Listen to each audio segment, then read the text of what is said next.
Sebelum ceritanya dimulai, silakan tulis di kolom komentar dari daerah mana saja teman-teman yang menonton cerita ini. Dan jangan lupa like dan subscribe, agar channel Cerita Ar bisa terus berkembang dan mempersembahkan cerita yang terbaik. Mentari pagi menyapa lembut di perumahan kecil di pinggiran kota Bogor. Udara masih sejuk, dan embun masih menggantung di dedaunan. Di rumah mungil berwarna krem dengan pagar putih sederhana, terdengar suara lembut seorang wanita memanggil suaminya. "Mas Fahmi, sarapannya udah siap," ucap Ayu sambil menata meja makan dengan senyum yang tak pernah lepas dari wajahnya. Ayu adalah wanita berusia 28 tahun.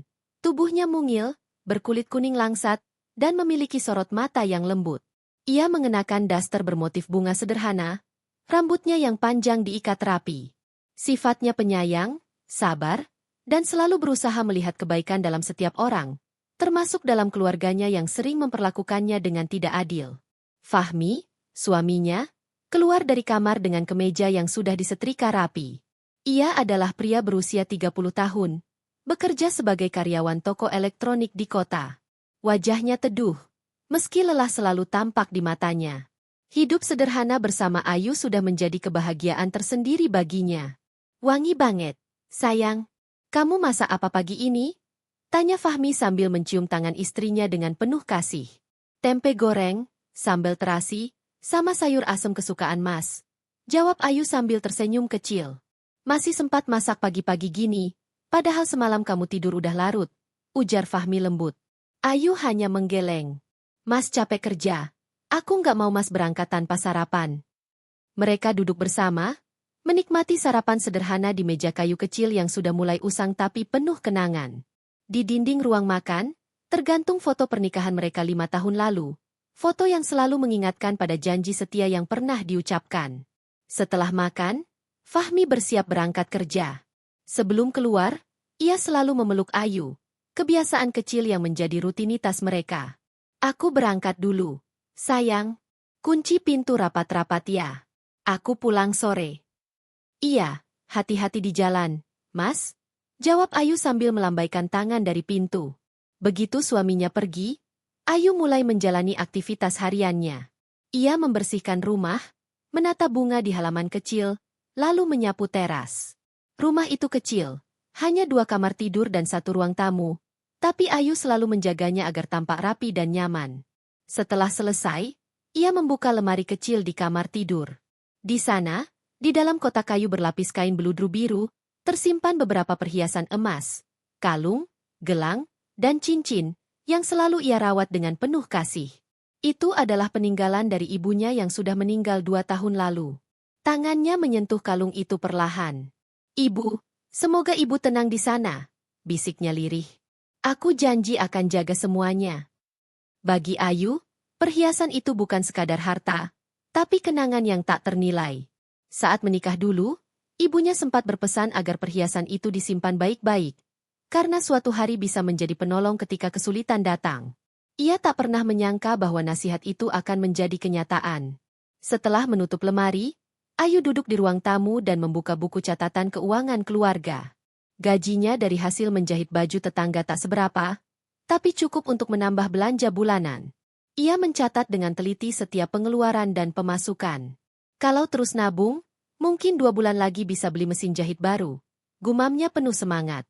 Siang itu, suara dari luar rumah membuatnya menoleh. Sebuah mobil mewah berhenti di depan pagar. Dari dalam mobil, keluar seorang wanita berpenampilan glamor dengan kacamata hitam besar dan tas bermerek di tangan. "Dina," bisik Ayu pelan, wajahnya sedikit menegang. Dina adalah kakak iparnya, kakak kandung Fahmi. Wanita berusia 35 tahun itu memang terkenal angkuh dan suka merendahkan orang lain. Sejak menikah dengan pria kaya bernama Arman, sikapnya berubah drastis. Ia selalu tampil mewah dan berbicara dengan nada tinggi. Ayu," serunya dari depan pagar tanpa senyum. "Kamu di rumah ya? Tumben gak sibuk nyapu?" Ayu segera menghampiri dengan sopan. "Iya, Mbak Dina. Silakan masuk, Mbak." Dina melangkah masuk sambil menatap ke sekeliling rumah kecil itu dengan tatapan menilai. "Aduh, rumahmu ini masih sama aja, ya? Kecil tapi lumayan bersih. Kamu masih simpan perhiasan warisan ibumu itu? Tanyanya tiba-tiba. Pertanyaan itu membuat Ayu sedikit terkejut. Iya, Mbak. Masih aku simpan di lemari. Dina tertawa kecil. Suaranya dingin. Hati-hati. Yu. Sekarang banyak maling. Jangan sampai perhiasanmu yang nggak seberapa, itu malah hilang. Nanti kamu nyesel. Nada bicaranya terdengar seperti olokan, tapi Ayu hanya tersenyum menahan diri. Iya, Mbak. Aku jaga baik-baik kok. Setelah beberapa menit berbasa-basi, Dina pamit dengan alasan harus ke salon. Ia pergi meninggalkan aroma parfum mewah dan rasa getir di hati Ayu. Setiap kali Dina datang, entah kenapa, suasana rumah selalu berubah menjadi dingin dan menekan. Sore harinya, Fahmi pulang dengan wajah lelah. Ia langsung disambut Ayu di depan pintu. Mas, tadi Mbak Dina datang. Fahmi menatap istrinya. Dia ngomong apa lagi? Cuma ngobrol sebentar. Mas, nggak ada apa-apa, jawab Ayu, mencoba menenangkan suasana. Malam itu, mereka makan malam bersama sambil menonton berita di televisi. Ayu tampak sedikit termenung, sementara Fahmi sesekali menatapnya. Kamu kelihatan capek, sayang, ujar Fahmi. Ayu tersenyum. Nggak apa-apa. Aku cuma kepikiran kata-kata Mbak Dina aja. Udahlah, jangan dipikirin. Kamu tahu sendiri, dia memang begitu. Aku aja udah biasa dibentak-bentak, kata Fahmi sambil tertawa kecil. Namun di balik tawa itu, Ayu tetap merasa ada sesuatu yang aneh dari kunjungan Dina hari ini. Cara pandangnya, pertanyaannya tentang perhiasan, dan senyum tipisnya yang seolah menyimpan sesuatu. Tapi ia menepis semua pikiran buruk itu. Malam makin larut. Setelah menunaikan salat Isya, Ayu masuk kamar dan memastikan pintu serta jendela terkunci rapat. Ia memandangi lemari tempat perhiasannya disimpan, lalu tersenyum kecil sebelum mematikan lampu. Semoga semuanya selalu aman, gumamnya pelan sebelum tidur di samping Fahmi. Di luar, angin berhembus lembut, membawa kesejukan malam yang tenang. Tapi siapa sangka, di balik ketenangan itu, badai besar sedang menunggu untuk datang menghantam kehidupan sederhana mereka. Pagi yang cerah kembali menyapa rumah kecil Ayu dan Fahmi. Seperti biasa, Ayu sudah bangun sebelum azan subuh, menyiapkan sarapan dan menyiangi bunga-bunga di halaman mungil depan rumah. Ia memang menyukai pagi hari. Baginya, waktu itu adalah saat terbaik untuk bersyukur atas hidup yang sederhana namun penuh kasih. Namun pagi ini terasa sedikit berbeda. Ada beban di dada Ayu yang tak bisa ia jelaskan. Sejak kunjungan Dina 2 hari lalu, pikirannya tak tenang. Wajah dan senyum tipis kakak iparnya yang penuh sindiran itu masih terbayang jelas di kepalanya. Setelah Fahmi berangkat kerja, Ayu duduk di ruang tamu sambil membuka album foto lama. Di sana ada foto keluarga suaminya, ibu mertua mereka yang sudah meninggal, Dina yang tersenyum anggun di pesta pernikahannya dulu, dan Fahmi yang masih muda berdiri di sampingnya. Fahmi dulu selalu bercerita betapa dekatnya ia dengan kakaknya waktu kecil. Mereka hanya terpaut 5 tahun, dan sejak ayah mereka meninggal, Dinalah yang banyak membantu membesarkan Fahmi. Namun, sejak Dina menikah dengan Arman, pria kaya pemilik perusahaan bahan bangunan, semuanya berubah. Dina yang dulu lembut menjadi sombong dan mudah meremehkan orang lain. Ayu mengelus foto itu pelan. Andai saja hubungan kalian bisa seperti dulu lagi, gumamnya lirih. Siang itu, telepon di ruang tamu berdering. Ayu bergegas mengangkat. Halo. Yu, ini aku. Lani, suara di seberang terdengar ceria. Itu sahabat lamanya, tetangga lama sebelum Ayu menikah. Oh, Lani, apa kabar? Lama banget nggak dengar suaramu. Mereka berbincang cukup lama. Di sela obrolan, Lani sempat bercerita kalau ia bekerja di toko perhiasan milik kenalan suaminya di kota. Ia juga bercerita kalau beberapa hari lalu sempat melayani pelanggan bernama Dina Arman, wanita glamor yang membeli beberapa cincin dan kalung. Ayu hanya menanggapi dengan tawa kecil. Tak menyangka kalau nama itu akan jadi penting di masa depan. Saat itu ia sama sekali tak mengira ada kaitannya dengan hidupnya nanti. Sore hari, Fahmi pulang lebih cepat. Di tangannya ada bungkusan kecil. Aku bawa gorengan kesukaanmu, katanya sambil tersenyum. Ayu senang, segera menyiapkan teh hangat. Mereka duduk di teras, menikmati sore bersama. Tapi wajah Ayu tampak murung. Kamu masih kepikiran kata-kata Dina, ya? Tanya Fahmi pelan. Ayu diam sejenak, lalu mengangguk. Entahlah, Mas. Aku cuma ngerasa dia nggak pernah suka sama aku. Padahal aku selalu berusaha sopan sama dia. Fahmi menarik napas panjang. Aku juga bingung. Mungkin dia iri atau memang nggak bisa nerima kenyataan kalau adiknya hidup sederhana. Ayu menatap wajah suaminya dengan lembut. Kamu nggak marah kalau aku bilang aku sedih tiap kali ketemu dia? Marah? Enggak. Aku malah kasihan sama kamu. Tapi aku bangga kamu selalu sabar. Ayu tersenyum kecil.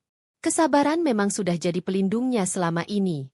Ia percaya, orang yang sabar akan selalu diberi jalan keluar oleh Tuhan. Tapi jauh di dalam hatinya, ada luka yang mulai tumbuh pelan-pelan. Beberapa hari kemudian, keluarga besar Fahmi berkumpul di rumah Dina untuk makan malam bersama. Ayu sempat ragu untuk ikut, tapi Fahmi meyakinkannya bahwa tidak apa-apa. Biar mama juga lihat kamu. Siapa tahu Dina juga bisa berubah sikap. Malam itu, mereka berangkat dengan pakaian terbaik yang Ayu punya. Gamis sederhana berwarna biru muda dan jilbab polos yang sudah sering ia pakai. Sementara rumah Dina tampak megah, penuh lampu gantung kristal dan aroma parfum mahal yang menusuk hidung. Dina langsung menyambut mereka di depan pintu, namun bukan dengan pelukan, melainkan senyum sinis. Oh, kalian datang juga. Maaf ya, makan malamnya sederhana aja. Cuma udang galah, sop buntut, sama sate wagyu. Kalian gak alergi kan? Katanya. Nada suaranya seperti menyindir. Ayu hanya tersenyum sopan, mencoba menahan diri. Enggak, Mbak. Terima kasih udah undang kami. Ya. Aku cuma pengen semua keluarga kumpul. Apalagi Fahmi kan sekarang udah kerja tetap. Siapa tahu nanti bisa ikut bantu usaha suamiku. Tambahnya lagi dengan nada menggoda tapi merendahkan. Fahmi berusaha bersikap tenang. Ia tahu kakaknya hanya ingin pamer. Tapi Ayu yang duduk di sebelahnya bisa merasakan ketegangan yang menebal di meja makan itu. Saat makan, Dina memandangi gelang emas di tangan Ayu. Itu gelang lama ya? Kayaknya udah kusam. Harusnya kamu poles biar kelihatan pantas dipakai. Masa istri Fahmi pakai perhiasan jadul begitu? Ucapan itu disertai tawa kecil. Semua orang di meja ikut tersenyum, tapi Ayu hanya menunduk. Hatinya panas, tapi ia tak mau mempermalukan suaminya di depan keluarga. Ini peninggalan ibu, Mbak, jawabnya pelan. Aku sayang banget sama gelang ini. Dina mendengus pelan. Sentimental banget sih kamu. Dunia tuh udah maju. Jangan terus-terusan hidup di masa lalu. Malam itu terasa panjang bagi Ayu. Dalam perjalanan pulang, ia diam saja di dalam mobil. Fahmi sempat menatapnya dari kaca spion. Maaf, aku tahu kakakku kelewatan, ucap Fahmi lirih. Ayu menggeleng. Bukan salah kamu, Mas. Aku cuma sedih aja. Aku pikir, setelah 5 tahun menikah, hubungan keluarga bisa lebih baik. Tapi ternyata tidak. Fahmi menggenggam tangan istrinya. Yang penting kita masih punya satu sama lain. Aku nggak peduli mereka mau bilang apa. Kamu istri terbaik yang aku punya. Kata-kata itu sedikit mengobati luka di hati Ayu. Tapi jauh di dalam benaknya, bayangan wajah Dina dan ucapannya masih menancap tajam. Hari-hari berikutnya, Ayu memutuskan untuk jarang berkunjung ke rumah Dina. Ia lebih memilih fokus pada rumah tangganya dan usaha kecil menjahit yang mulai ramai pesanan. Namun sesekali Dina masih menelepon, bukan untuk menanyakan kabar, melainkan untuk memamerkan sesuatu. Kamu harus lihat gelang baruku. Deh, cantik banget. Emasnya tebal, ukirannya juga halus. Suamiku baru beliin dari luar negeri. Nanti aku kirim fotonya ya. Ayu hanya menjawab singkat. Iya, Mbak. Senang dengarnya. Setelah telepon ditutup, Ayu termenung lama. Ia tak iri, tapi hatinya perih. Mengapa kakak iparnya seolah tak pernah bisa menghargai perasaan orang lain? Di malam hari, ia menceritakan semuanya pada Fahmi. Mas, aku cuma pengen hubungan kita sama keluargamu baik. Aku nggak mau ada jarak. Fahmi menghela napas. Aku juga. Tapi kayaknya selama Dina masih punya sifat itu, hubungan kita nggak akan pernah normal. Tapi kamu tenang aja. Aku nggak akan biarin siapapun ngerendahin kamu lagi. Ayu menatap suaminya. Matanya basah. Terima kasih, Mas. Malam itu mereka berdua duduk di ruang tamu dalam diam. Di luar, suara jangkrik terdengar jelas. Kedamaian rumah kecil itu seolah berusaha menenangkan luka yang perlahan menganga. Namun tanpa mereka sadari, jarak yang tercipta antara mereka dan keluarga Fahmi mulai membesar. Dan di sisi lain, ada seseorang yang diam-diam menyimpan niat buruk, memandang kehidupan sederhana Ayu dengan tatapan penuh iri dan ketamakan. Kehidupan yang awalnya tenang perlahan mulai terguncang, dan Ayu tak tahu bahwa dalam waktu dekat, sesuatu akan terjadi yang akan mengguncang dunia kecilnya itu. Hujan turun perlahan malam itu. Suara rintiknya menimpa atap seng rumah kecil Ayu dan Fahmi, menimbulkan bunyi lembut yang biasanya menenangkan hati. Namun entah mengapa malam ini, suasana justru terasa ganjil. Udara dingin menembus dinding, dan Ayu yang tengah menyiapkan teh hangat di dapur merasa dadanya sesak tanpa alasan.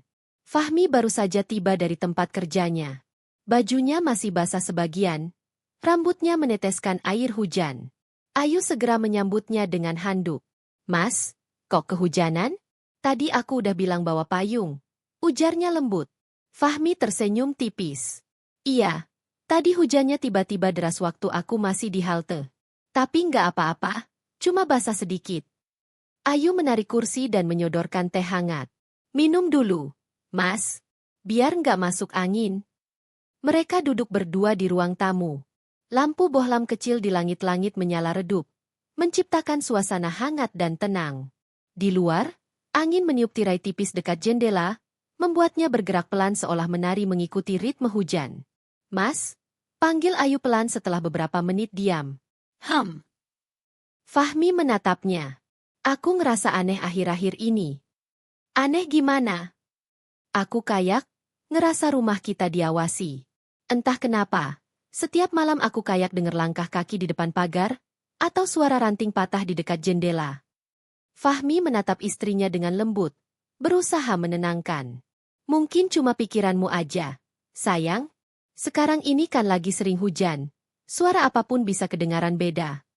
Ayu mengangguk, tapi matanya masih tampak ragu. Ia tidak ingin menakuti suaminya, tapi firasatnya benar-benar kuat. Seolah ada sesuatu yang menunggu di luar sana, sesuatu yang tak diinginkannya. Malam semakin larut. Setelah makan malam dan beres-beres, mereka pun beristirahat. Hujan masih turun rintik-rintik, menyisakan hawa lembab di udara. Fahmi tertidur lebih dulu, tapi Ayu masih terjaga. Ia tak tahu kenapa hatinya gelisah. Dari balik jendela, terlihat cahaya samar dari luar pagar. Seperti pantulan lampu kendaraan yang berhenti terlalu lama. Ayu menyingkap tirai sedikit. Tak ada siapa-siapa. Jalanan sepi, hanya genangan air di bawah lampu jalan yang berkilau. Ia menarik napas panjang dan mencoba menenangkan diri. Udah, Yu. Jangan mikir yang aneh-aneh, bisiknya pada diri sendiri. Namun rasa takut itu tak hilang. Ia pun memutuskan memeriksa pintu depan dan jendela, memastikan semuanya terkunci rapat. Setelah yakin, ia kembali ke kamar dan akhirnya tertidur dengan lelah. Tapi sekitar pukul 2 dini hari, suara keras membangunkannya. Brak! Suara seperti kaca pecah dari ruang tamu membuat jantung Ayu hampir copot. Ia menoleh ke arah Fahmi yang juga terbangun. Mas, itu suara apa? Fahmi langsung bangkit, mengambil senter di laci. Kamu di sini aja. Yuk, aku cek ke depan. Ayu menggenggam selimut erat, napasnya cepat. Suara langkah Fahmi pelan tapi pasti terdengar menuju ruang tamu. Lalu tiba-tiba, duh, suara pintu dibanting keras. Teriakan Fahmi menyusul. Ayu, ada orang. Ayu refleks berlari keluar kamar. Di ruang tamu, lampu mati total. Hanya cahaya kilat dari luar yang menyorot bayangan dua orang berpakaian hitam sedang mengobrak-abrik lemari dan laci. Fahmi mencoba melawan, tapi salah satu dari mereka menodongkan pisau. Diam, atau gue tusuk, bentak salah satu pelaku. Ayu menjerit. Mas, jangan. Yu, lari, teriak Fahmi. Namun semuanya terjadi begitu cepat. Salah satu perampok menarik Ayu dan mendorongnya ke lantai. Kotak kayu tempat perhiasan disimpan terjatuh, terbuka, dan isinya berhamburan. Dalam cahaya kilat, Ayu bisa melihat jelas gelang emas peninggalan ibunya diambil begitu saja oleh tangan asing itu. "Ambil semuanya. Cepat!" bentak suara kasar itu. Ayu menangis, mencoba meraih tangan perampok itu, tapi ditendang keras hingga kepalanya membentur kaki meja. Dunia berputar sesaat, matanya berkunang. Saat ia sadar, suara langkah kaki mulai menjauh dan pintu depan terbanting keras lagi. "Mas! Mas Fahmi!" Ia merangkak menuju suaminya yang terjatuh di lantai. Dada Fahmi berdarah, luka sayatan kecil di bahunya membuatnya meringis kesakitan. "Mereka bawa semua perhiasan," lirih Fahmi dengan napas terengah. Ayu memeluk suaminya erat, air matanya jatuh membasahi baju Fahmi. "Mas, aku takut, perhiasan ibu hilang, Mas." Fahmi mengusap pipinya dengan tangan gemetar. "Yang penting kamu nggak apa-apa. Yuh, barang bisa dicari lagi." Setelah memastikan keadaan aman, Fahmi segera menelpon polisi. Suara di ujung telepon terdengar cepat dan tegas, meminta mereka tidak menyentuh apapun. Beberapa menit kemudian, 2 mobil polisi datang. Lampu merah biru mereka menyorot halaman rumah kecil itu, menambah suasana mencekam. Petugas masuk, memeriksa ruang tamu yang kini berantakan, laci terbuka, lemari rusak, dan pecahan kaca di mana-mana. Pelaku sepertinya 2 orang. "Mereka tahu persis apa yang dicari," kata salah satu petugas kepada Fahmi. "Ada kemungkinan mereka sudah mengamati rumah Bapak sejak lama." Ayu duduk di kursi, wajahnya pucat. Tangannya gemetar memegang segelas air yang disodorkan salah satu polisi wanita. "Mereka ambil semuanya, Pak, semua perhiasan peninggalan ibu saya." Petugas itu mencatat cepat di buku kecilnya. "Ibu masih ingat bentuk dan jumlahnya?" Ayu mengangguk pelan. "Kalung, 2 gelang, dan 1 cincin." Setelah semua dicatat, polisi pergi meninggalkan rumah yang kini terasa lebih dingin dan kosong dari sebelumnya. Fahmi menutup pintu dengan lemah. Sementara Ayu hanya duduk memeluk lutut di lantai ruang tamu, menatap kosong kotak kayu yang kini hanya berisi kain beludru biru kosong. Malam itu Ayu tak bisa tidur. Setiap kali ia memejamkan mata, bayangan perampok itu muncul lagi. Pisau, tatapan tajam, dan perhiasan yang direbut dari tangannya. Ia terisak tanpa suara. Sementara Fahmi hanya bisa menggenggam tangannya kuat-kuat. Pagi menjelang, tapi rumah itu tak lagi terasa seperti rumah. Segalanya tampak hancur. Bukan hanya benda, tapi juga rasa aman yang selama ini mereka punya. Beberapa hari kemudian, kabar perampokan itu menyebar di sekitar lingkungan. Para tetangga datang menanyakan kabar, memberikan simpati dan bantuan kecil. Tapi di antara banyaknya wajah yang prihatin, Ayu melihat satu yang membuat dadanya kembali bergetar. Dina. Wanita itu datang siang hari, mengenakan pakaian mewah seperti biasa, tapi kali ini wajahnya terlihat agak kaget melihat kondisi rumah. "Ya Tuhan, Yu, aku baru dengar kabar dari tetangga. Rumahmu dirampok?" katanya dengan nada terkejut. "Iya, Mbak," jawab Ayu pelan. "Semua perhiasan peninggalan ibu hilang." Dina berpura-pura menutup mulutnya dengan tangan, seolah tak percaya. "Astaga, kasihan banget kamu. Tapi, yah, aku udah pernah bilang, kan? Jangan simpan barang berharga di rumah sederhana begini." Nada suaranya masih sama, sedikit menyindir, seolah kejadian itu kesalahan Ayu sendiri. Fahmi yang baru keluar dari kamar menatap kakaknya dengan tajam. "Mbak, tolong jangan ngomong begitu. Kami baru aja kehilangan banyak hal, nggak cuma barang." Dina menatap adiknya, lalu mendengus. Iya, maaf. Aku cuma ngomong jujur." Setelah beberapa menit berbasa-basi, Dina pamit. Tapi sebelum keluar rumah, Ayu sempat melihat sesuatu yang membuat napasnya tertahan. Gelang di tangan Dina. Ia mengenal betul bentuk dan ukirannya. Gelang itu persis seperti salah satu yang hilang semalam. Namun Ayu tak berkata apa-apa. Ia hanya menatap dalam diam, dadanya berdegup kencang. Setelah Dina pergi, Ayu duduk lemas di kursi, matanya kosong menatap lantai. Fahmi yang melihat perubahan wajah istrinya langsung bertanya, "Kenapa, Yu?" Ayu menelan ludah. Suaranya bergetar. "Mas, aku kayaknya barusan lihat gelangku di tangan Mbak Dina." Fahmi menatapnya terkejut. "Kamu yakin?" Ayu mengangguk pelan. Aku nggak mungkin salah. Ukirannya aku hafal. Itu gelang peninggalan ibu. Fahmi terdiam lama. Raut wajahnya berubah menjadi tegang dan gelap. Kalau itu benar, berarti perampokan ini bukan cuma kebetulan. Di dalam rumah kecil yang kini porak-poranda itu, Ayu menggenggam tangan suaminya erat. Hatinya bergetar, antara takut, marah, dan tak percaya. Malam yang penuh darah dan air mata itu telah mengubah segalanya. Dan di balik semuanya, tersimpan misteri besar yang perlahan mulai terbuka. Pagi itu, Ayu duduk di ruang tamu dengan wajah lesu. Matanya masih sembab, kelopak matanya bengkak karena semalaman menangis. Rumah kecil itu kini terasa begitu asing baginya. Sejak malam perampokan itu, ketenangan yang dulu mengisi setiap sudut rumah kini tergantikan oleh rasa was-was dan kesedihan yang tak kunjung reda. Fahmi masih mencoba menghiburnya.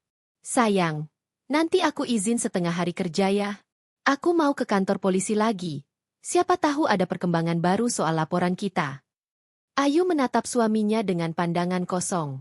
Aku cuma ingin tahu siapa yang tega. Mas, semua perhiasan itu peninggalan ibu. Nggak ada nilainya buat orang lain. Tapi buat aku itu kenangan paling berharga. Fahmi menarik napas panjang. Aku tahu, Yu.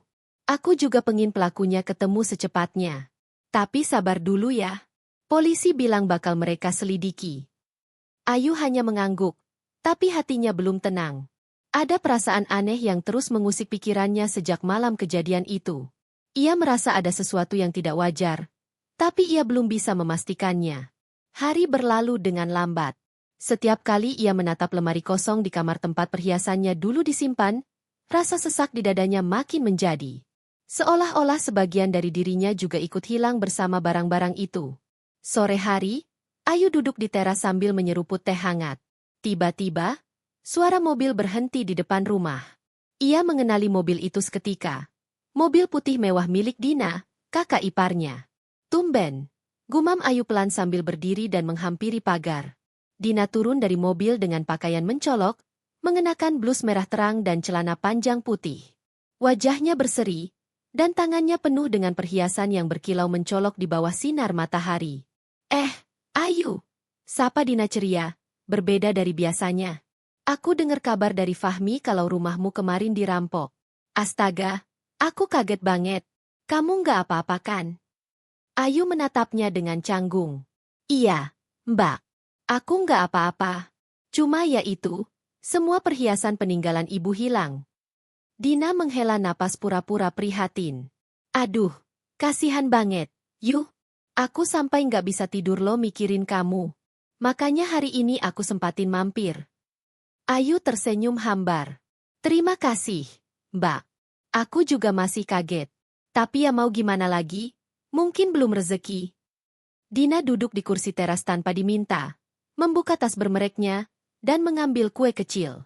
Aku bawain roti, Yu. Nih, biar kamu agak tenang. Ayu menerimanya dengan sopan, meski dalam hati ada sesuatu yang membuatnya gelisah.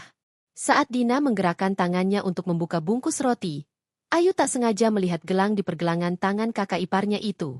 Gelang emas kuning dengan gantungan kecil berbentuk hati. Matanya membelalak tanpa sadar. Itu gelang peninggalan ibunya. Ayu terpaku. Hatinya berdetak cepat. Darahnya seperti berhenti mengalir. Setiap lekuk dan ukiran kecil di gelang itu ia hafal betul. Itu bukan gelang biasa. Di bagian dalamnya ada ukiran kecil bertuliskan huruf S dari nama ibunya, Sulastri. Tak mungkin ia salah. Dina tampak santai, tak menyadari tatapan tajam dari adik iparnya. Ia melanjutkan obrolan ringan seolah tak terjadi apa-apa. Kamu sekarang harus lebih hati-hati. Yu, di daerah sini banyak maling. Aku sampai pasang CCTV di rumah. Untung suamiku PK, dia nggak mau rumahku jadi sasaran. Ayu menelan ludah. Suaranya gemetar. Mbak, gelang yang Mbak pakai itu, mirip banget sama gelang peninggalan ibu. Dina tersenyum kaku, lalu tertawa kecil. Ah, kamu ini aneh. Gelang kayak gini banyak. Yuh, aku beli di toko perhiasan minggu lalu, diskon besar-besaran. Tahu? Ayu masih menatap gelang itu tanpa berkedip. Ia tahu betul. Tidak mungkin ada dua gelang dengan ukiran dan bentuk yang sama persis seperti milik ibunya. Dina tampak mulai gelisah karena tatapan Ayu yang tak beranjak. Sudahlah, Yu. Kamu kan lagi sedih. Jangan mikir yang aneh-aneh. Lagian, masa sih kamu nuduh aku pakai barang kamu? Katanya dengan nada meninggi. Ayu terdiam, menunduk perlahan. Ia tidak ingin memperpanjang masalah, tapi hatinya seperti terbakar oleh rasa curiga yang makin besar. Maaf, Mbak. Aku nggak nuduh. Cuma kaget aja, karena mirip banget, katanya lirih. Dina tersenyum kaku lagi, berdiri, dan menepuk bahu Ayu. Kamu istirahat aja, Yu. Jangan mikirin yang aneh-aneh. Aku pamit ya. Oh iya, salam buat Fahmi. Begitu mobil Dina meninggalkan halaman, Ayu langsung masuk ke kamar dan menutup pintu rapat. Nafasnya tersengal. Tangannya gemetar hebat. Gelang itu, aku nggak salah lihat. Gumamnya pelan. Itu milik ibu. Tapi, kenapa ada di tangan Dina? Air mata menetes di pipinya. Ia ingin memberitahu Fahmi. Tapi bagaimana? Ia takut Fahmi tak percaya dan malah menganggapnya menuduh kakaknya sendiri. Malamnya, saat Fahmi pulang, Ayu mencoba bicara dengan hati-hati. Mas, tadi siang Mbak Dina datang, ujarnya pelan sambil menyajikan teh. Oh, ya? Ngapain dia datang? Katanya cuma mau nengok. Mas, aku lihat dia pakai gelang ibu, kata Ayu dengan suara bergetar. Fahmi langsung mengernyit. Gelang ibu? Maksudmu gelang yang hilang waktu dirampok? Iya, Mas. Aku yakin banget itu gelang ibu. Aku hafal setiap ukirannya. Fahmi terdiam lama. Wajahnya berubah serius, tapi kemudian ia menarik napas panjang. Sayang, jangan buru-buru nuduh. Ya, aku tahu kamu hafal barang-barang itu, tapi mungkin aja dia punya gelang yang mirip. Lagian, kamu tahu sendiri, Mbak Dina bukan orang yang bakal ngelakuin hal kayak gitu. Ayu menunduk, menahan air mata yang nyaris jatuh. Tapi Mas, aku benar-benar yakin. Aku lihat sendiri ukiran di dalamnya. Udah, Yu. Kita jangan bikin ribut dulu, ya. Nanti aku coba ngomong sama Mbak Dina baik-baik. Potong Fahmi pelan, mencoba menenangkan. Namun di hati Ayu, kata-kata itu justru membuat luka. Ia tahu suaminya mencoba bersikap netral, tapi kali ini ia benar-benar merasa sendirian. Malam itu Ayu tak bisa tidur. Ia terus memikirkan gelang itu, membayangkan tangan Dina yang mengenakannya seolah benda itu milik pribadi. Kalau gelang itu di tangannya, apa mungkin? Pikir Ayu dengan dada berdebar. Ia tak berani melanjutkan dugaan itu. Tapi dalam hati kecilnya, keyakinan itu semakin kuat. Pelaku yang selama ini mereka cari mungkin ada di dalam keluarga mereka sendiri. Dan malam itu, di balik tirai jendela kamar yang tertutup rapat, Ayu bersumpah dalam hati. Jika benar dugaannya, ia akan mencari bukti. Ia akan buka semuanya, meskipun harus berhadapan dengan darah daging suaminya sendiri. Malam terasa panjang bagi Ayu. Suara jam dinding yang berdetak pelan menjadi satu-satunya teman di ruang tamu kecil itu. Ia duduk memeluk lutut di sofa, matanya menatap kosong ke arah jendela. Pikiran tentang gelang di tangan Dina terus berputar di kepalanya, tak henti-henti seperti film yang diputar ulang. Setiap kali ia memejamkan mata, ia teringat wajah ibunya, lembut, penuh kasih, saat memberikan gelang itu di hari pernikahannya. Simpan baik-baik ya, Yu. Bukan karena harganya, tapi karena itu bagian dari aku. Kalau kamu lihat gelang ini, anggaplah ibu masih ada di dekatmu. Ayu menahan air mata yang hampir jatuh. Ia tidak bisa lagi berdiam diri. Ia harus tahu kebenarannya. Keesokan harinya, Fahmi sudah berangkat ke kantor. Ayu memutuskan untuk pergi ke rumah Dina dengan alasan ingin mengantar makanan. Ia tahu suaminya pasti tidak akan mengizinkan kalau ia bilang ingin menanyai kakaknya soal gelang itu. Pagi itu, ia memasak sayur lodeh dan membuat perkedel kentang kesukaan Dina. Setelah semuanya siap, ia memasukkannya ke dalam wadah dan membungkusnya rapi. Semoga hari ini aku dapat jawaban, gumamnya sambil mengambil tas kecil dan berjalan keluar rumah. Rumah Dina terletak di kawasan elit kota. Gerbangnya besar, dengan kamera CCTV di setiap sudut. Saat Ayu tiba, seorang asisten rumah tangga segera menghampirinya. Bu Ayu ya? Mari masuk. Ibu Dina ada di dalam. Ayu melangkah masuk dengan hati yang berdebar. Rumah itu begitu megah, dipenuhi perabot mahal dan aroma parfum ruangan yang tajam. Ia mencoba tersenyum, menahan perasaan tidak nyaman yang muncul sejak melangkahkan kaki ke dalam. Dina muncul dari ruang tengah dengan pakaian santai namun tetap elegan, mengenakan blus putih dan celana kain lembut. Tapi kali ini, Ayu langsung memperhatikan tangan Dina. Gelang itu masih melingkar di pergelangan tangannya. Ayu, tumben kamu kesini. Ada apa? Tanya Dina sambil tersenyum, meski tatapan matanya tampak sedikit kaku. Ayu menahan napas. Aku cuma mau ngantar makanan. Mbak, aku masak sayur lodeh sama perkedel. Semoga Mbak suka. Wah, terima kasih banget. Padahal kamu lagi banyak pikiran. Masih sempat-sempatnya masakin aku, kata Dina sambil mengambil wadah itu. Aduh, kamu memang adik ipar terbaik. Ayu tersenyum kecil. Sama-sama, Mbak. Ia kemudian berpura-pura duduk dan mengobrol ringan. Namun matanya sesekali melirik gelang itu dengan hati-hati. Bagus banget gelangnya, Mbak, katanya dengan nada datar, pura-pura memuji. Oh, ini? Aku bilang juga kan kemarin, aku beli di toko. Kamu tahu toko emas Sari Indah di pusat kota? Jawab Dina cepat, seolah sudah siap dengan jawaban itu. Ayu mengangguk pelan, tapi pikirannya bekerja cepat. Boleh aku lihat, Mbak? Soalnya mirip banget sama gelang peninggalan ibu. Aku cuma penasaran. Dina terdiam sejenak, lalu tersenyum canggung. Nggak usah, Yu. Lagian kotor, habis kena sabun tadi pagi. Ia menyembunyikan tangannya di balik bantal sofa. Senyum Ayu menipis. Dia berbohong. Ia yakin sepenuhnya sekarang. Tapi Ayu tahu, tanpa bukti konkret, ia tidak bisa menuduh siapapun. Ayu menatap sekeliling rumah, dan pandangannya berhenti pada lemari kaca di sudut ruangan. Di dalamnya ada beberapa perhiasan, kalung, cincin, dan bros yang semuanya terlihat sangat familiar. Jantungnya hampir berhenti berdetak. Ia tahu barang-barang itu. Itu semua perhiasan miliknya yang hilang. Hatinya bergetar hebat, tapi ia berusaha tetap tenang. Wah, koleksi Mbak banyak banget ya, katanya sambil berdiri dan berjalan mendekati lemari itu. Oh iya dong, jawab Dina cepat. Namanya juga perempuan, pasti suka perhiasan. Ayu mendekat, matanya menatap kalung di dalam kaca. Kalung itu punya liontin berbentuk bunga mawar, dan di bagian belakangnya ada ukiran huruf A, kecil, singkatan dari Ayu.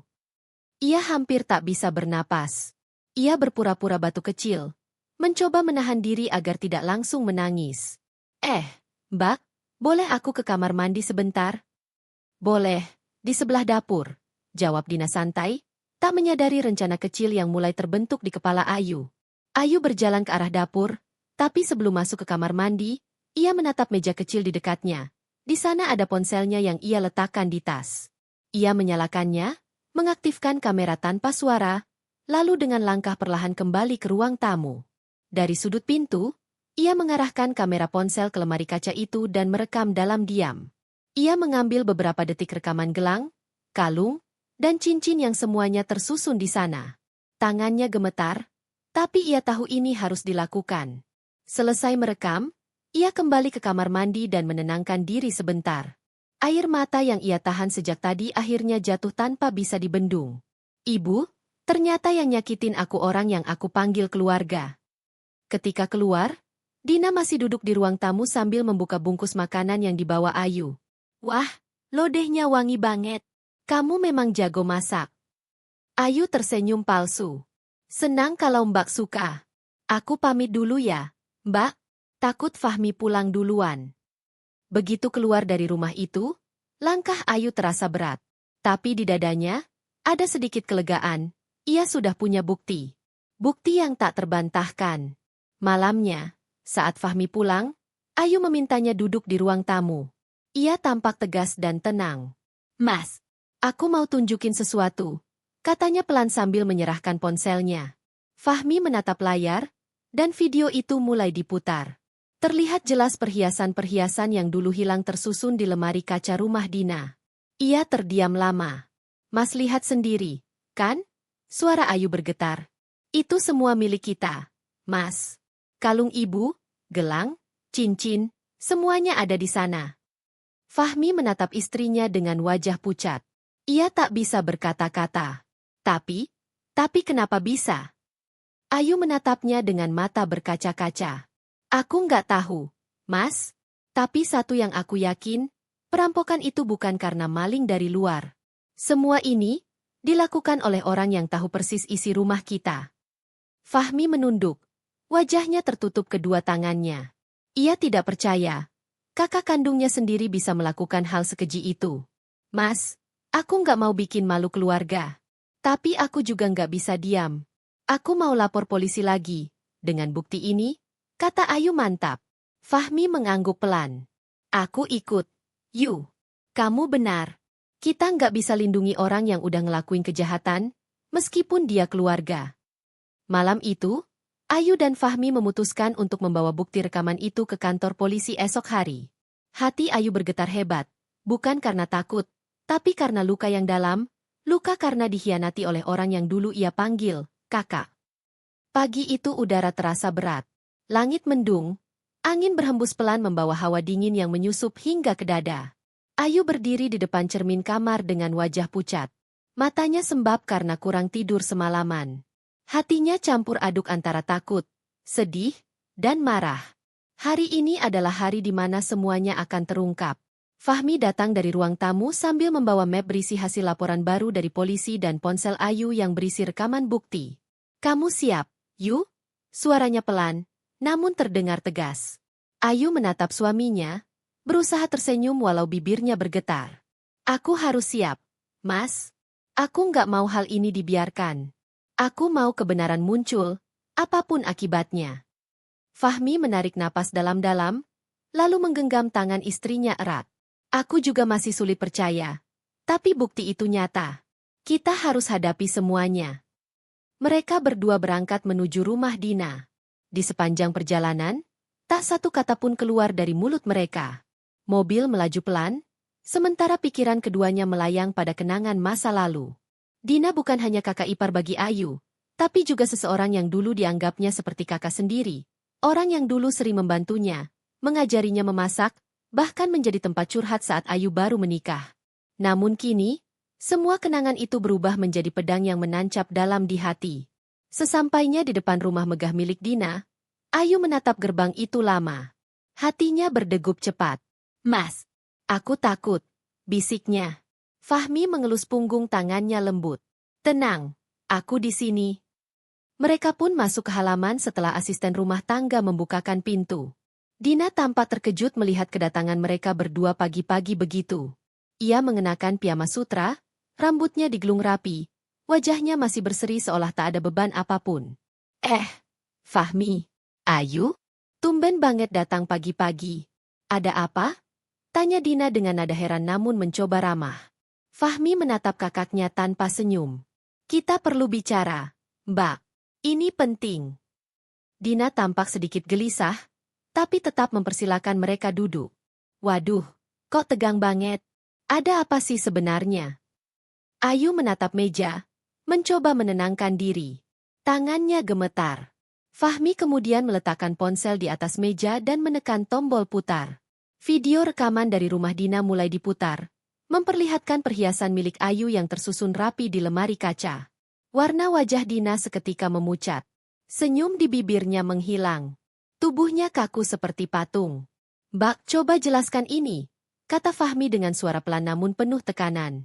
Kenapa barang-barang milik Ayu yang hilang waktu dirampok ada di rumah Mbak? Dina menelan ludah. Matanya bergerak ke kiri dan kanan, seolah mencari alasan. Itu cuma kebetulan, Fahmi. Mungkin barangnya mirip. Aku beli di toko. Jangan bohong, Mbak, potong Ayu. Suaranya pecah. Aku hafal setiap ukiran di gelang itu. Bahkan kalung di lemari itu ada ukiran huruf A di belakang liontinnya. Itu milikku. Mbak kira aku nggak tahu? Dina terdiam. Wajahnya pucat pasi. Bibirnya bergetar. Ayu, aku nggak bermaksud aku. Jadi benar, Mbak yang ambil? Tanya Fahmi lirih, tapi nadanya penuh luka. Kamu, kakakku sendiri yang ngatur semua ini. Air mata mulai mengalir di pipi Dina. Aku nggak mau begini, Fahmi. Aku butuh uang waktu itu.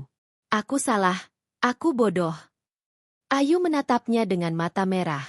Kamu tahu rasanya rumahku dijarah? Kamu tahu rasanya kehilangan barang peninggalan ibu yang aku jaga sejak kecil? Dan yang lebih sakit, orang yang aku percaya ternyata yang mengambilnya. Dina menunduk dalam, menangis terseduh. Aku kepepet waktu itu. Aku punya utang besar. Suamiku lagi bisnis gagal, dan aku panik. Aku tahu kamu simpan perhiasan di kamar. Aku cuma berniat pinjam sementara. Tapi setelah aku ambil, aku takut kamu tahu. Aku akhirnya pura-pura jadi korban yang prihatin. Aku salah. Aku benar-benar salah. Fahmi menatap kakaknya dengan mata berkaca-kaca. Kenapa nggak cerita? Aku bisa bantu. Aku ini adikmu, Mbak. Tapi kenapa harus begini? Tangisan Dina makin pecah. Aku malu. Fahmi, aku takut kalian menganggapku gagal. Aku cuma ingin tetap kelihatan baik di mata keluarga. Ayu menggeleng pelan. Dan untuk itu, kamu tega merampas milik orang lain? Bahkan berpura-pura prihatin di depan aku? Aku nggak bisa maafin itu, Mbak. Dina menatap Ayu dengan wajah penuh penyesalan. Ayu, aku mohon jangan laporin aku. Aku siap ganti semuanya. Aku akan jual apapun yang aku punya. Tolong, aku punya anak. Fahmi menunduk, menutup wajahnya dengan kedua tangan. Mbak, kamu sadar nggak perbuatanmu ini bukan cuma dosa, tapi juga kejahatan? Ayu menatap Fahmi, lalu menatap Dina. Air mata mengalir tanpa bisa ditahan. Aku nggak mau lihat Mbak menderita, tapi aku juga nggak bisa tutup mata. Aku udah kasih bukti ke polisi. Mereka akan datang ke sini siang ini. Dina langsung menatap Ayu dengan tatapan panik. Apa? Ayu? Kamu nggak mungkin. Aku kan kakak iparmu.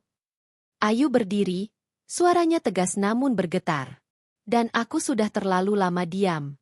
Aku bukan musuhmu, Mbak. Tapi biar hukum yang menilai.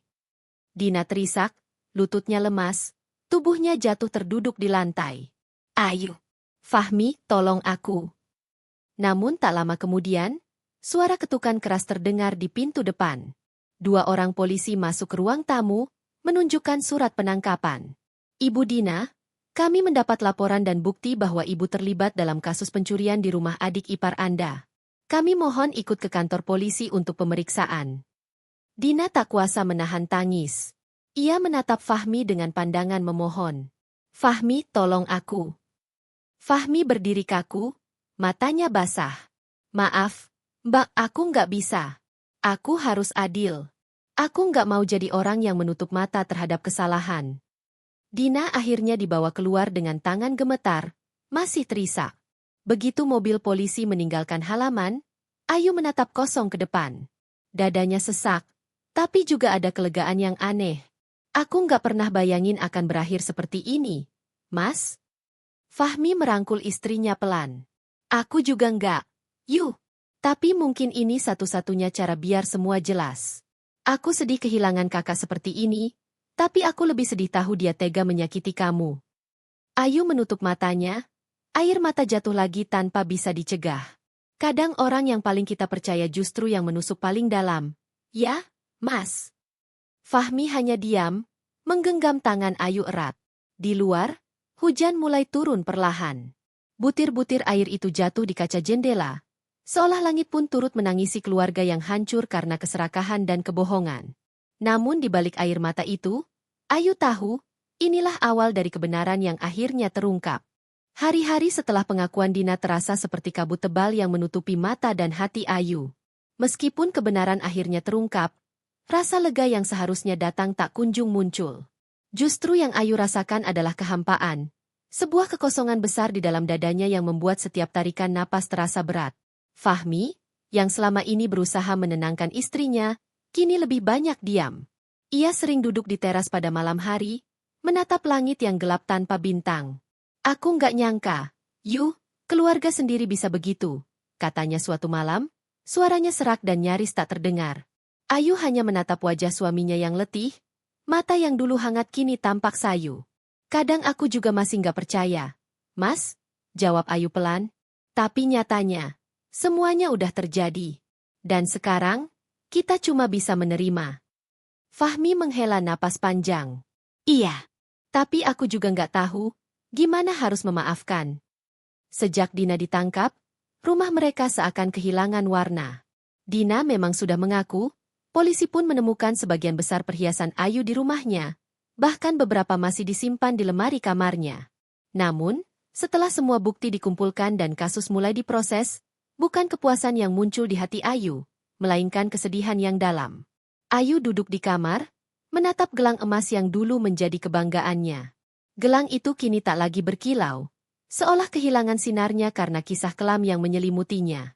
Ia menggenggamnya erat, lalu berbisik lirih, "Kenapa harus kamu, Kak?" Sore itu, ibu mertuanya datang dengan wajah lelah. Nyonya Ratna, yang dulu begitu membela Dina mati-matian, kini datang menunduk, air mata menetes di pipinya yang mulai keriput.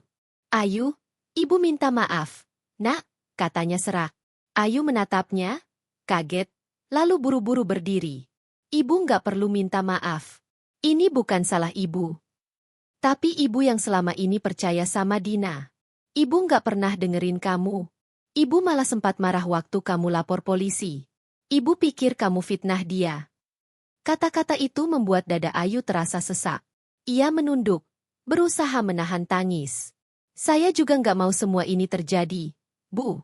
Saya juga nggak nyangka, Kak Dina bisa sejahat itu." Mereka terdiam lama. Hanya suara angin yang berhembus lewat jendela dan detak jam di dinding yang terdengar. Di luar, langit sore mulai berubah jingga, dan sinarnya menembus tirai dengan lembut. Dalam suasana itu, Ayu merasa seolah rumahnya sedang mencoba sembuh dari luka yang dalam. Namun, tidak semua luka bisa sembuh hanya dengan waktu. Beberapa hari kemudian, saat Ayu menghadiri sidang pertama, hatinya kembali terguncang. Dina tampak kurus, wajahnya pucat, mata bengkak karena menangis. Ketika mata mereka bertemu, Dina tiba-tiba menangis keras, mencoba mendekat, namun ditahan oleh petugas. "Ayu, aku minta maaf. Aku hilaf. Aku cuma butuh uang waktu itu, aku nggak tahu harus gimana," teriaknya dari kursi terdakwa. Ayu berdiri kaku. Ia ingin membalas, ingin berteriak juga, tapi lidahnya keluh. Ia hanya bisa menatap Dina dalam diam, dan dalam hatinya berperang antara rasa marah dan iba. Setelah sidang selesai, Ayu duduk di mobil bersama Fahmi, diam sepanjang jalan. "Mas," akhirnya ia bersuara lirih. "Aku kasihan sama Kak Dina." Fahmi melirik sebentar, lalu menatap ke depan lagi. "Kasihan?" "Iya.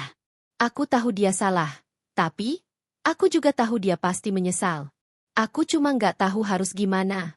Aku pengen marah, tapi juga pengen maafin." Fahmi tidak langsung menjawab. Ia hanya mengangguk kecil. "Aku juga bingung. Yuk. Tapi mungkin, kadang adil itu nggak harus berarti bahagia. Kadang keadilan juga bisa nyakitin." Malamnya, Ayu terbangun dari tidur. Ia memandangi kamar yang kini terasa kosong, lalu berjalan ke ruang tamu. Di sana, ia melihat album foto keluarga yang dulu sering mereka buka bersama. Ada foto Dina di pesta ulang tahun anaknya, ada foto mereka bertiga di acara keluarga. Semua tampak bahagia. Ayu duduk di lantai, memeluk album itu, air matanya jatuh tanpa bisa ditahan. "Andai waktu bisa diulang, aku cuma pengen semuanya baik-baik aja," bisiknya lirih. Di luar, hujan turun perlahan. Suara tetesannya seolah menjadi lagu pilu yang mengiringi malam panjang itu. Di balik jendela, cahaya lampu jalan berpendar lembut, memantulkan bayangan Ayu yang duduk memeluk lutut, menatap kosong ke depan. Ia tahu, hidupnya tak akan sama lagi. Mungkin ia telah mendapatkan keadilan, tapi harga yang harus dibayar terlalu mahal. Dan di balik rasa lega yang seharusnya datang, tersimpan luka yang entah kapan bisa benar-benar sembuh. Hari itu, langit tampak kelabu. Gerimis kecil turun membasahi jalanan menuju lapas wanita tempat Dina ditahan. Ayu duduk di kursi belakang mobil, menggenggam erat tas kecil berisi beberapa bungkusan makanan dan pakaian. Tangannya dingin, jantungnya berdetak tak beraturan. Sudah hampir 2 bulan sejak sidang terakhir. Namun bayangan wajah Dina masih sering menghantui pikirannya. Tangis dan jeritan penyesalan yang keluar dari mulut kakak iparnya itu masih terngiang jelas. Meskipun rasa sakit akibat pengkhianatan itu belum hilang, hati kecil Ayu tak kuasa menolak ketika petugas lapas menghubunginya untuk kunjungan keluarga. "Yakin kamu mau ketemu dia?"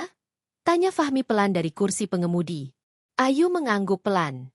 "Aku cuma mau lihat keadaannya, Mas. Aku nggak janji bakal maafin, tapi aku juga nggak mau terus dihantui rasa benci." Fahmi menghela napas panjang. "Baiklah.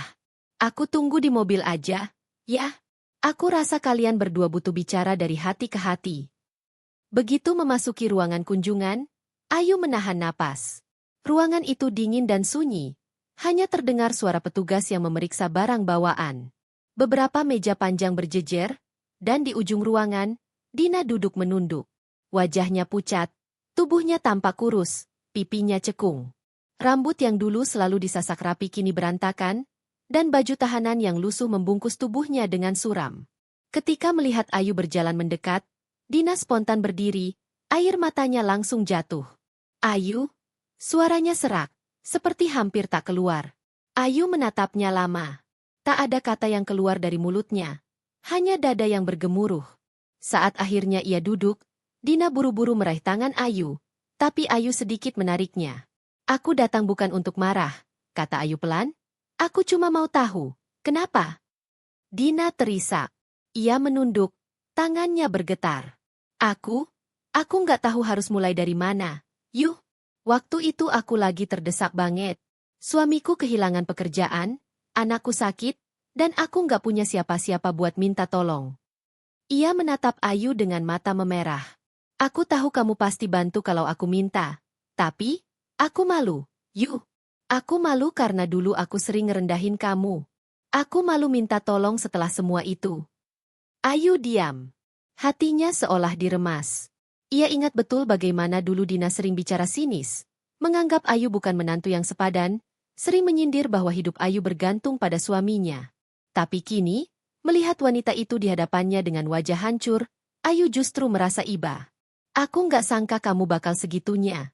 Kak, aku kira hubungan kita cuma renggang, bukan sampai tega nyakitin." Bisik Ayu, matanya berkaca-kaca. Dina menutup wajahnya dengan kedua tangan. "Aku tahu aku salah besar. Aku nggak tidur tenang sejak hari itu. Waktu polisi datang, aku udah nyerah. Aku bahkan bersyukur waktu ditangkap. Setidaknya rasa bersalahku berhenti menyiksa aku tiap malam." Ayu menunduk. Suaranya gemetar. "Kamu tahu nggak, Kak, setelah itu aku nggak bisa tidur berminggu-minggu. Aku takut, aku sedih. Tapi lebih dari itu, aku kecewa." Tangis Dina pecah. Ia memohon-mohon, "Aku rela dihukum, Yuh. Aku nggak minta belas kasihan. Aku cuma minta satu hal, jangan benci aku selamanya. Aku nggak sanggup tahu kalau kamu benar-benar menghapus aku dari hidupmu." Ayu terdiam lama.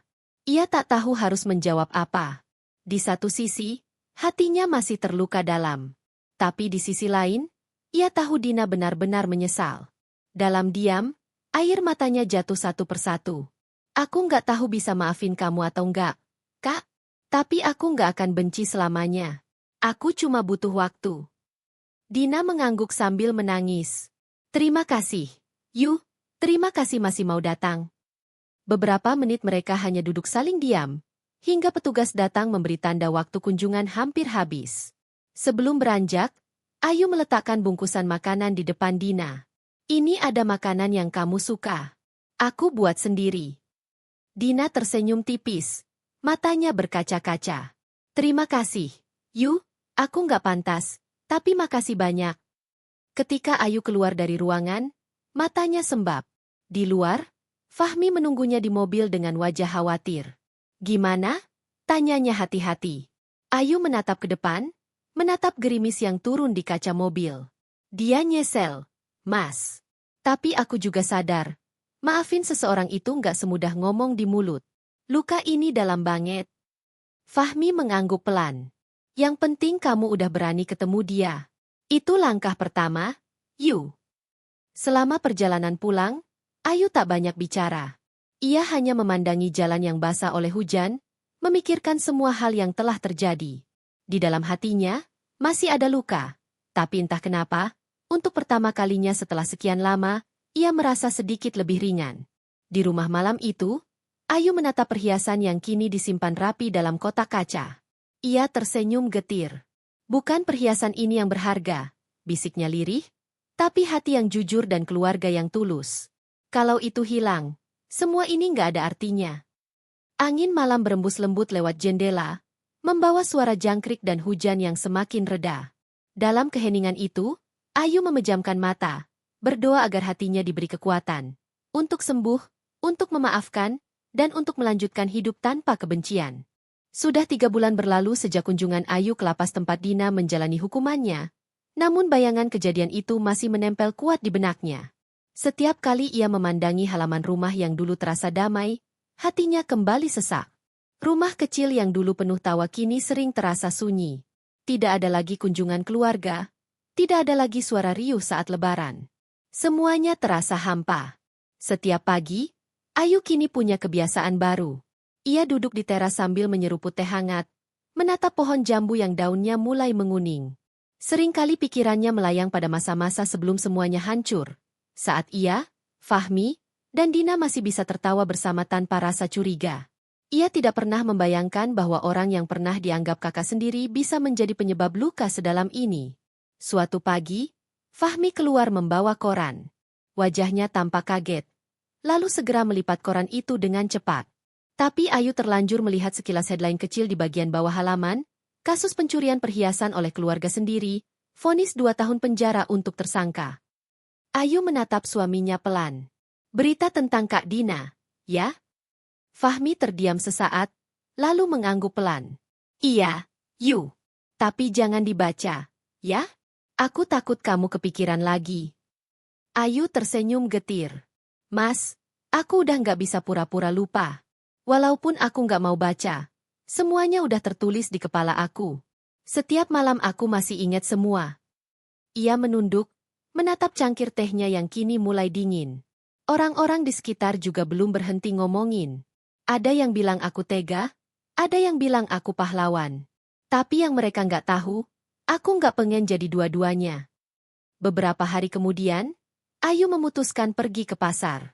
Tapi baru beberapa langkah, ia mendengar bisikan-bisikan lirih dari 2 tetangga yang lewat. Itu loh, yang laporin kakak iparnya sendiri ke polisi. Kasihan juga, sih. Tapi katanya kakaknya memang jahat, kan? Ya tetap aja. Masa keluarga sendiri dilaporin? Nggak punya hati banget. Ayu berpura-pura tidak mendengar, tapi langkahnya terasa berat. Ia tahu masyarakat tak pernah benar-benar paham situasi yang sebenarnya. Mereka hanya menilai dari luar. Ia berjalan cepat, menunduk, mencoba menahan air mata.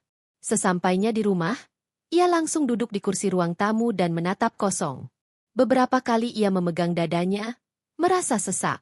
Aku cuma ingin keadilan, bisiknya lirih. Tapi kenapa rasanya malah seperti kehilangan segalanya? Fahmi masuk dan duduk di sampingnya. Ia menggenggam tangan istrinya lembut. Yu, kamu udah cukup kuat selama ini. Kamu nggak perlu dengar omongan orang. Mereka nggak tahu apa yang kita alami. Ayu menggeleng pelan. Tapi mereka tahu gimana caranya nyakitin lewat kata-kata. Aku udah coba nggak peduli, Mas, tapi kadang, rasanya capek. Fahmi menarik napas panjang dan memeluk Ayu pelan. Kita jalani aja, Yu. Waktu yang akan nunjukin siapa yang benar. Hari-hari berikutnya Ayu mulai mencoba menyibukkan diri. Ia membuka usaha kecil menjual kue dari rumah. Kue buatannya ternyata disukai banyak orang. Dan sedikit demi sedikit, pesanan datang lebih banyak. Aktivitas itu membuat pikirannya lebih tenang. Walau kadang di tengah malam ia masih terbangun dengan perasaan cemas. Suatu malam, Ayu duduk di depan cermin. Ia menatap wajahnya sendiri. Ada lingkar hitam di bawah matanya, dan senyum yang dulu hangat kini tampak kaku. Aku berubah, gumamnya. Tapi aku juga belajar. Ia menatap foto keluarga yang tergantung di dinding. Foto lama sebelum semua kekacauan terjadi. Dina berdiri di sampingnya, tersenyum lebar. Foto itu kini terasa seperti kenangan dari dunia yang berbeda. Tiba-tiba ponselnya berdering. Nomor tak dikenal muncul di layar. Halo. Suara di seberang terdengar pelan, hampir seperti berbisik. Ayu, ini aku, Dina. Ayu terdiam. Suara itu, meski pelan dan parau, tetap dikenalnya. Kak Dina. Iya, Yu. Aku cuma mau bilang makasih. Aku dengar dari petugas, kamu sering kirim makanan dan pakaian. Aku nggak tahu harus ngomong apa. Aku udah terima semua hukumanku. Aku cuma pengen kamu tahu, aku bener-bener nyesel. Ayu menggenggam ponsel erat, matanya memanas. Aku tahu, Kak. Aku juga udah berusaha untuk maafin, walau belum sepenuhnya. Tapi aku doain kamu kuat, ya. Dina terisak di seberang sana. Makasih, Yu. Aku nggak pantas punya adik ipar sebaik kamu. Aku harap suatu hari nanti aku bisa minta maaf langsung tanpa seragam tahanan ini. Telepon itu berakhir dalam keheningan. Ayu menatap layar ponsel yang kini gelap, lalu menunduk, air matanya mengalir tanpa suara. Malam itu ia kembali membuka jendela kamar, menatap langit yang gelap tanpa bintang. Mungkin luka ini belum sembuh, tapi setidaknya aku udah mulai berdamai dengan kenyataan, bisiknya. Dari kejauhan, terdengar suara azan subuh pertama yang sayup-sayup menyapa. Udara dini hari yang sejuk menyentuh kulitnya. Dan entah mengapa, untuk pertama kalinya setelah sekian lama, Ayu merasa hatinya mulai sedikit lega.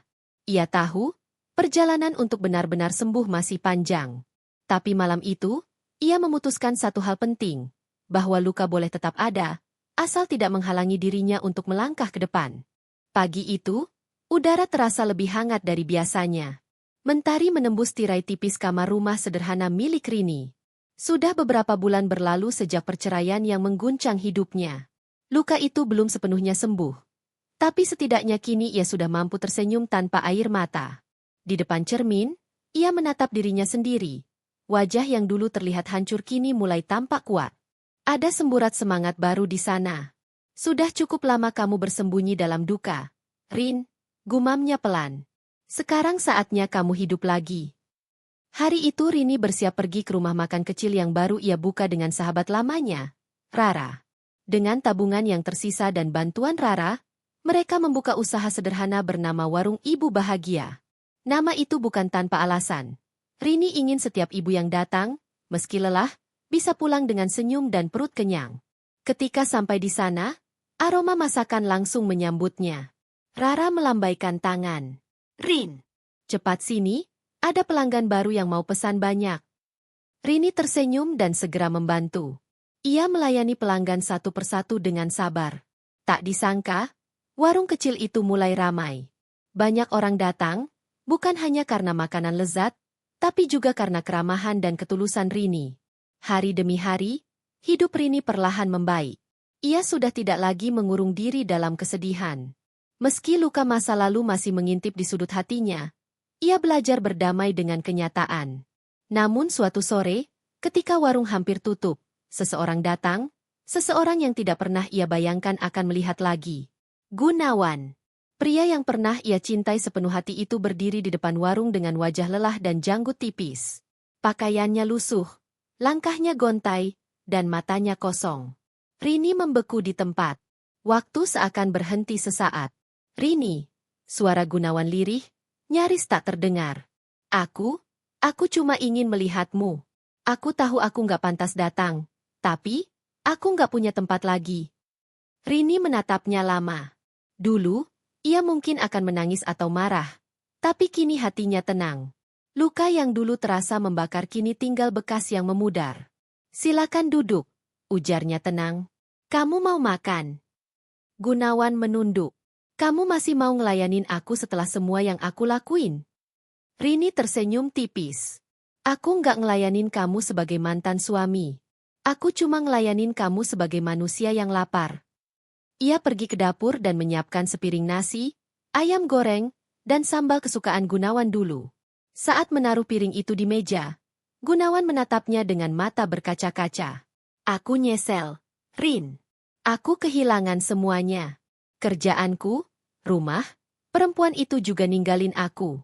Aku kira aku bisa bahagia tanpamu, tapi ternyata aku salah. Rini duduk di hadapannya. Tapi kali ini tanpa getir, tanpa amarah. Aku juga sempat kehilangan segalanya waktu kamu ninggalin aku, Gan. Tapi dari kehilangan itu, aku belajar. Kadang Tuhan ngambil semua yang kita punya, supaya kita tahu apa arti cukup. Gunawan menunduk dalam-dalam. Ia tak sanggup menatap Rini lagi. Air matanya jatuh, satu demi satu. Setelah beberapa lama, Rini bangkit berdiri. Makanlah. Habis itu, pergilah. Aku sudah maafin kamu, tapi aku nggak bisa balik ke masa lalu. Aku udah punya hidup baru. Gunawan hanya bisa mengangguk pelan. Ia makan dalam diam, menahan air mata di setiap suapan. Ketika selesai, ia menatap Rini sekali lagi sebelum pergi. Terima kasih, Rin. Kamu tetap perempuan terbaik yang pernah aku kenal. Rini hanya tersenyum. Jaga dirimu, Gan. Ketika bayangan Gunawan menghilang di tikungan jalan, Rini menarik napas panjang.